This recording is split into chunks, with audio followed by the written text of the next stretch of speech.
Hi, it's Mental Health Awareness Week this week, and this is such an important week for me personally. I am very, very passionate about spreading the awareness of the importance of mental health for everyone around the world. It's something that can impact all of us at any time of our lives, and it can creep up on you in a most unexpected way. I'd like to take a few moments to share with you my own journey, how I became aware of this path that I am constantly on now and constantly learning about and understanding, and how I came to terms with my own mental health journey. It started for me around about 10 years ago, just over 10 years ago, when I was living happily with my wife and my two very young sons at the time, who were 3 and almost 2. I had a good job. I was working as an IT professional for a global manufacturing company. I worked in a good office with good colleagues, and I had my own little office as well, which I was very, very happy with and proud of.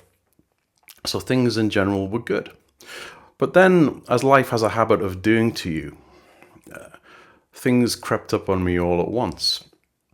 I'm not saying that before that time I didn't have highs and lows. Sure, I had good days and bad days. Some days I felt happier than others. That's a fact of life, right? But all of a sudden, things just seemed to get on top of each other and happen at once. And the first thing that happened was our youngest son, Oliver, coming up to 2 at the time. We realized that his development wasn't going quite as we anticipated it would or should. And we compared him to our older son, who had developed in a very, very different way. So we sought medical advice. We engaged with a pediatrician, and very, very quickly realized that we were on a path of getting a diagnosis for Oliver of being on the autism spectrum. And this was quite a shock.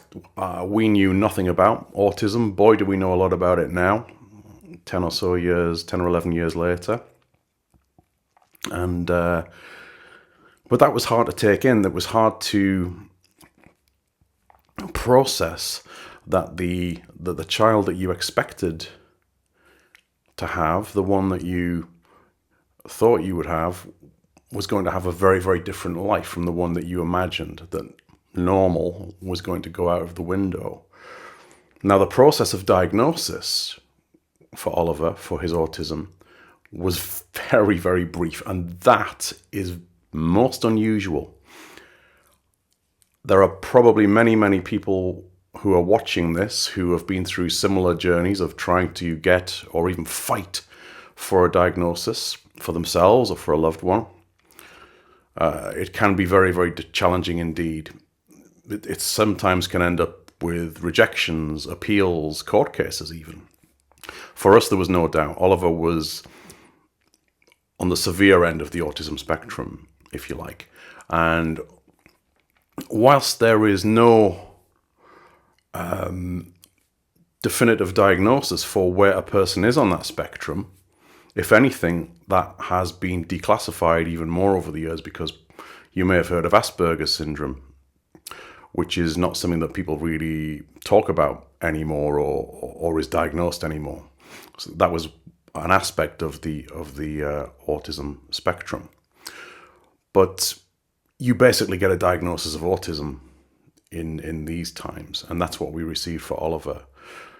And one thing we quickly learned was that if you have met one child with autism, then you've met, or one person with autism, then you've met one person with autism, because the spectrum is so broad.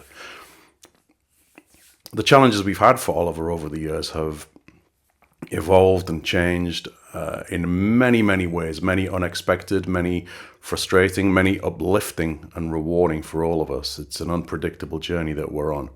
But I'm getting ahead of myself a little bit here. This was one of the things that started my journey to mental health awareness in myself. So the process of diagnosis was quite short and took just a few short months. And in one particular week in October, we were having the final appointment where we were going to get the diagnosis confirmed. There was never really any doubt in our minds that when we sat down in front of the doctor, that is what we were going to be told, that they had decided that Oliver had autism. As much as you are prepared for that, and you've learned a lot in a very short space of time, it's still a massive, massive shock to the system when there it is, it's in black and white, boom. Your life for yourselves, your family, your children is all of a sudden shifted, going down a different path, one that you didn't, I'll be honest, one that you didn't want, and one that you certainly weren't prepared for. And that diagnosis came on a Monday morning on an October day in 2012, as it happens. Now, the story progresses from here in that my mother, who about 9 years earlier had been diagnosed with a form of leukemia called CLL, chronic lymphatic lymphoma, I believe was what that stood for. It's such a long time ago. I feel actually quite shameful that I've forgotten that. But she had lived with this leukemia quite well for the majority of those 9 years since her diagnosis in the early 2000s. It hadn't impacted her life too dramatically. There was the odd occasion where medication needed to be tweaked, assessed, altered. She did have the occasional few days in hospital here and there when things got difficult. But by and large, she managed it fine. And it was all going pretty much as we would expect as we came to terms with that illness for my mother. So on that same week, on October 2012, Oliver was diagnosed on the Monday. On the Friday morning, I was at work and I got a call from my dad saying that my mother had been taken into hospital. And I didn't think too much of it in a way because we'd got used to this over the years. Oh, my mum's going to be in hospital for a few days and then she'll be out again. But this was different. She quickly moved into intensive care. And later on in the day when I'd finished work, my dad had said that the doctors had suggested we got all the family to the hospital, basically to say our goodbyes. And not something you expect, not something that you're ever prepared for. So off we went. We all gathered at the hospital. I went in to see my mum for what turned out to be the last time that Friday evening in October 2012 and had a bizarre chat with her. It was very strange to see her hooked up to all of these machines in intensive care, and she looked up at me, and as was ever the case, she was actually more concerned about us and Oliver and the diagnosis. She pretty much the last thing she ever said to me was that she was sorry to hear about Oliver's diagnosis. And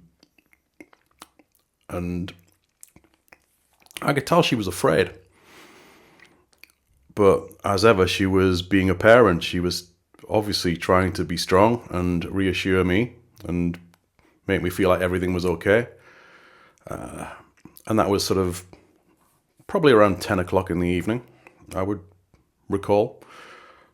And at that point, we were all advised to leave, which looking back on it now seems strange, but we were advised to leave by the doctors and we all went home. We didn't hang around the hospital. And we waited. And then in the middle of the night, I was trying to get some sleep, and I actually had succeeded, but it must have been about 2 a.m. I was woken by my dad calling, saying, we need to get back. And by the time we got back to the hospital, my mum she had passed away. She had gone. And how old would I have been? I was just a few months past my 40th birthday at the time. My mum had died at the age of 69. And I used to tease her about this not about dying, obviously, but she had previously said to me many times that she'd hoped that with her illness she would make it to 70 at least. And I always said, you'll be fine, you'll make it. But It always seemed ridiculous to me that she wouldn't. I thought that she'd have many, many more years in her and this illness was manageable and there wouldn't be any surprises.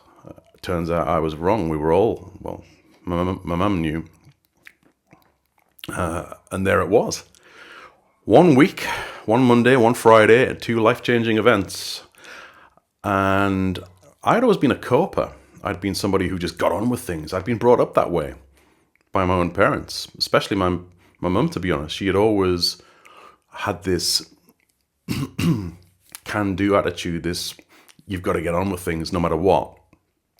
Don't show weakness. We had more than one conversation about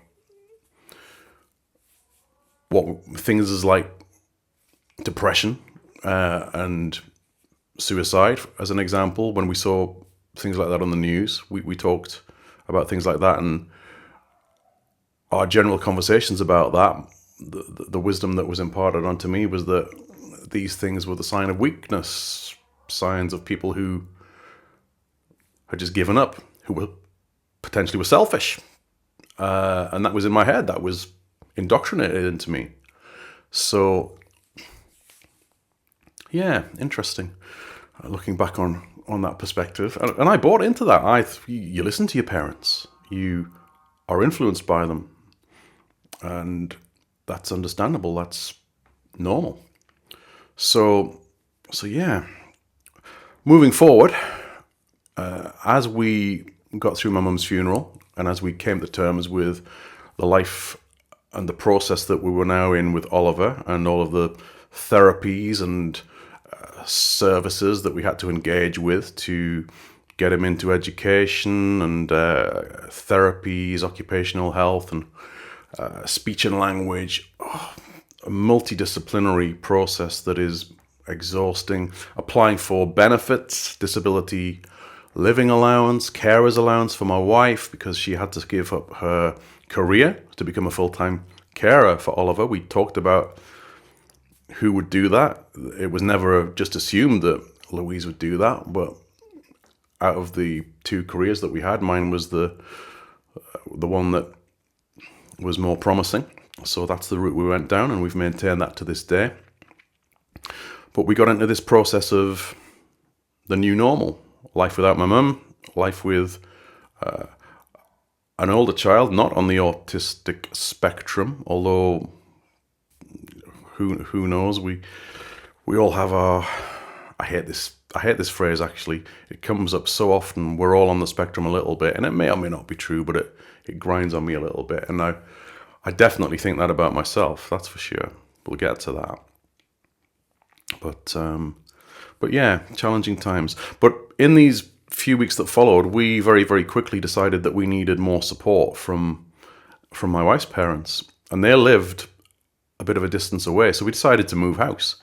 And we did this very, very quickly. We're into the early part of 2013 now. In the January of 2013, we finalized our move. We bought a new house about an hour down the road from where we were.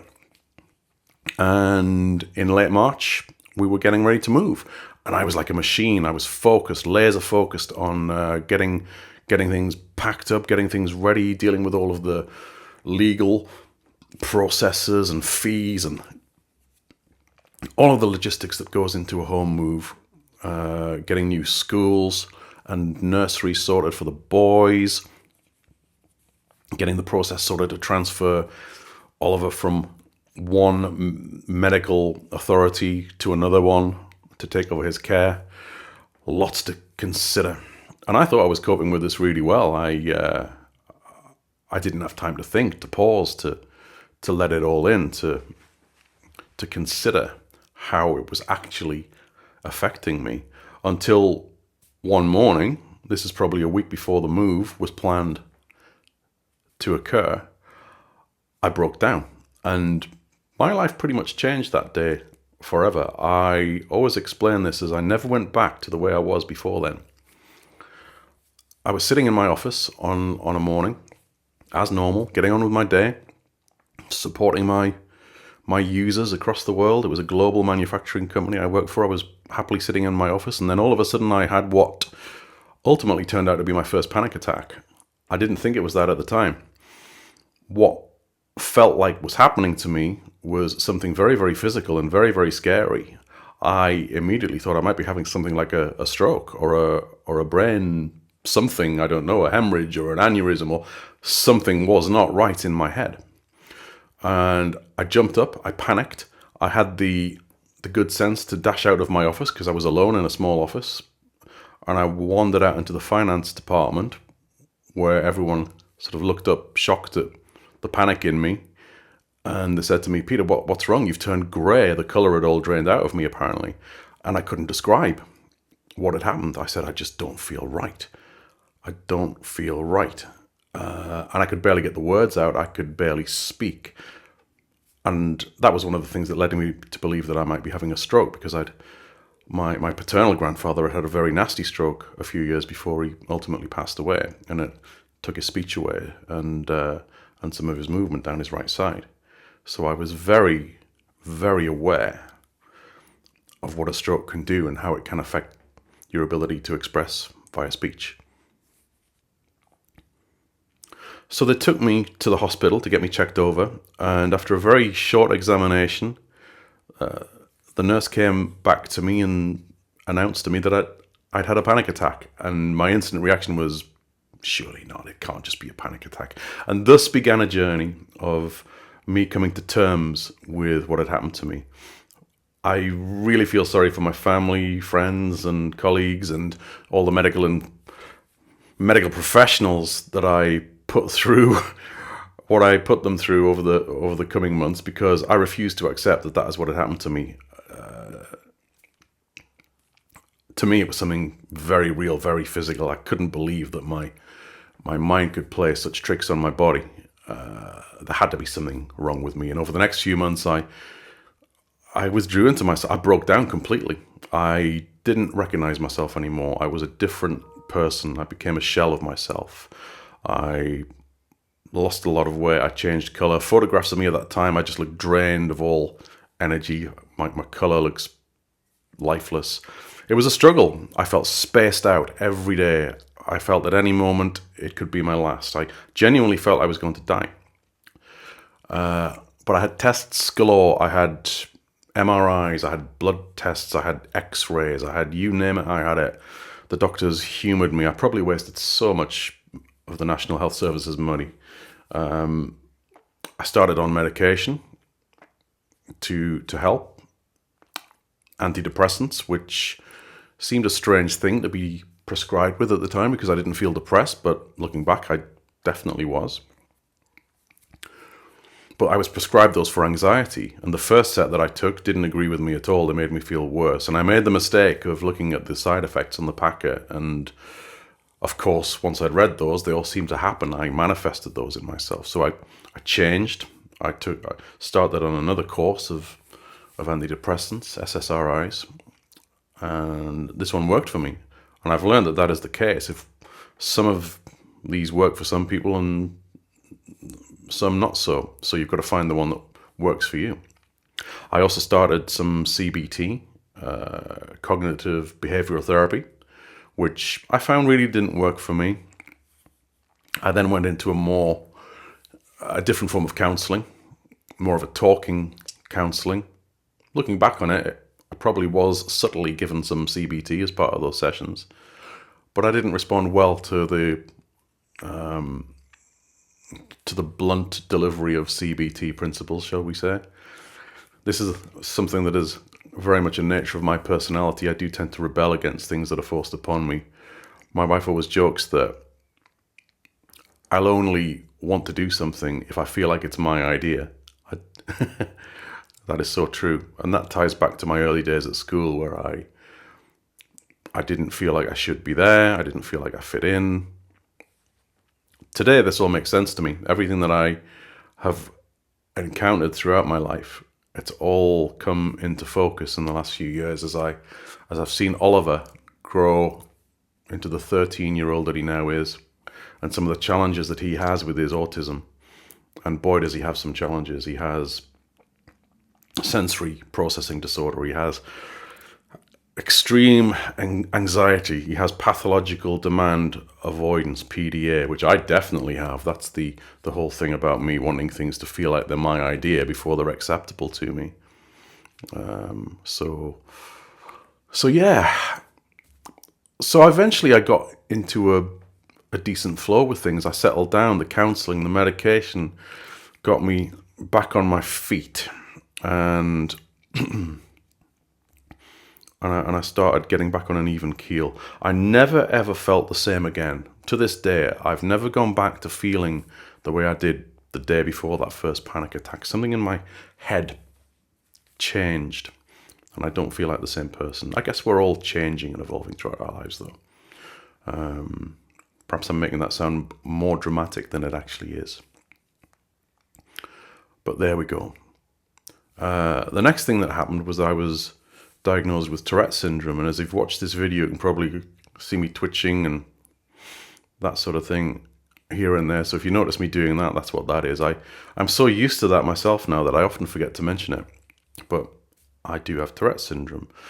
It's just in the form of tics so far, touch wood. I don't have the vocalized responses that so many people with Tourette syndrome do have. So that can be challenging sometimes, but most people are either very, very unnoticing of it, which I find hard to believe sometimes, or just very kind with it. But that can be quite frustrating. I think that's been developing all of my life because as a young boy, I always had sniffs and coughs and clearing the throat and that sort of thing and twitches. So it's always been there, but it's progressively got worse the older I've got. So, and as I've learned more about Oliver in these last 13 years, I've seen traits in him that I can recognize in myself. And I certainly now firmly believe that I am on that autism spectrum somewhere. I always describe it that Oliver is basically me multiplied by 1,000. He has it way, way worse than I do, but I'm definitely on there. Convinced about that to the point that last year I started the process to seek a formal diagnosis. And I got so far with that. I went to my doctor, I got referred to be assessed. And it's very difficult, especially as an adult, to get an official diagnosis. It can take years and years. I was told the process could take up to 5 years or thereabouts. But in that initial diagnosis, I went through all of this and how my life had been and how I responded to things and how I basically felt like someone on the edge looking in, an outsider all of my life. I didn't quite fit. Ironically, I always describe it as growing up in my school years as I felt like the rest of the world was crazy and I was the only normal one. Maybe flip that the other way around, Peter. But that's genuinely how I felt. I felt, what's wrong with the people in this world? They're all bonkers. Why aren't they all like me? Madness. But, and the outcome of that assessment was that I got a letter saying that I exhibit traits of being on the autism spectrum, which was not a surprise at all after those years of learning through Oliver and the challenges we have with him. So at this point in time, that's sort of in limbo. I need to decide whether I want to go through the process of taking that to a completely formal diagnosis. I don't know if I need that. I think in my own head, I've come to terms with that being a part of me. I don't think I need to go through a 5-year process necessarily to get that officially rubber stamped. So where does that bring me to today? Some interesting challenges. It results in me having many ups and downs. And over the last 2 or 3 years in particular, and this is probably no surprise given that we've all been through an absolute hell the last few years with a global pandemic. The news in the world never seems to be good. So in recent years, I found my mood has dropped. My motivation has dropped quite a lot. It's very, very hard to get myself up in the morning and get myself pushed out there into the world and do what I need to do. but I've learned to do it. I've learned over the years that there is no quick or easy, or if any, resolution for the issues that I encounter on a day-to-day basis, but you can manage these things. You can have good awareness of these things. And when they happen, when you have anxiety, when you have low mood, it's how to manage those. And it's going to be different for everyone. But for me, talking is the best medicine. I find that helps. Letting it out, as I am now, talking to a camera. That's not necessarily going to work for everyone. It doesn't always work for me. Sometimes I just have to let it in. If the low mood is there, I just have to let it wash over me sometimes and get through it. And I just want to be by myself and not talk. And my wife and I, we sometimes grate on each other in the sense that I enjoy solitude quite a lot because my job and my hobby involves a lot of talking. So at the end of my day, I want to switch my brain off. But Louise, on the other hand, spends a lot of time alone, caring for Oliver, somebody who can talk but doesn't really communicate in a normal way. Don't you just hate that when people do that? I don't know why I do it. But so when I come in from my day's work of endlessly talking and endlessly listening, it's the last thing I want to do, but it's the thing she wants to do the most. So that can be interesting. So I get to the point after a long day where bedtime, going to sleep, is so welcome. And this is the hard part to acknowledge and talk about. There have been times over the last few years where I've had very, very dark thoughts. And coming to terms with that is a very difficult thing. And if you're listening to this part right now, and if you feel this way, first and foremost, I am not a medical professional, but I will say this: it is hugely important, if you feel that way, to seek help. There is so much support out there. Ring the Samaritans. It's very, very easy to find people to talk to who are qualified to help you. So dark thoughts are going to happen sometimes. It doesn't mean that you are going to do anything drastic, but important to seek help. And how I get through that is by acknowledging it, letting it in, talking to my wife, talking to counsellors, and addressing that, and getting through it, and reminding myself that the many times that I felt that way, the next day has invariably always been better, has always been quite often great. So I try and keep that in my head, and that has worked for me. It doesn't make that moment of feeling that low any easier, but it's important to keep that in your mind. It really is. So a lot to process. And I feel like I should probably leave it there. I do want to end on a positive note, because that felt like a very low note. And all I can say is that I think we should be very, very grateful that in this time we have organizations that we're all working for that, broadly speaking, are aware of and understand the importance of well-being and mental health for their employees. And it's becoming more talked about in social media and in the general media. So I think awareness is certainly improving on this important subject, and we need to keep the conversation going. It is so important that this doesn't get swept under the carpet, that it is not dismissed, that you find the right person to listen to you when you're feeling this way. And there is support out there. There really is.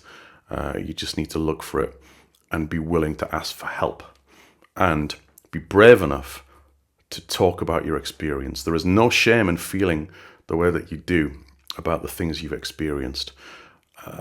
I wear my heart on my sleeve. I know that's not easy for everyone. I'm very lucky in that regard. I don't think about the consequences of saying the things I do. Who knows, maybe I'll get cancelled at some point. I'll probably trip up and say something very stupid. Louise often warns me about that. Think if you would say that on Twitter. You don't want to end up in the Daily Mail, Peter. She's so right.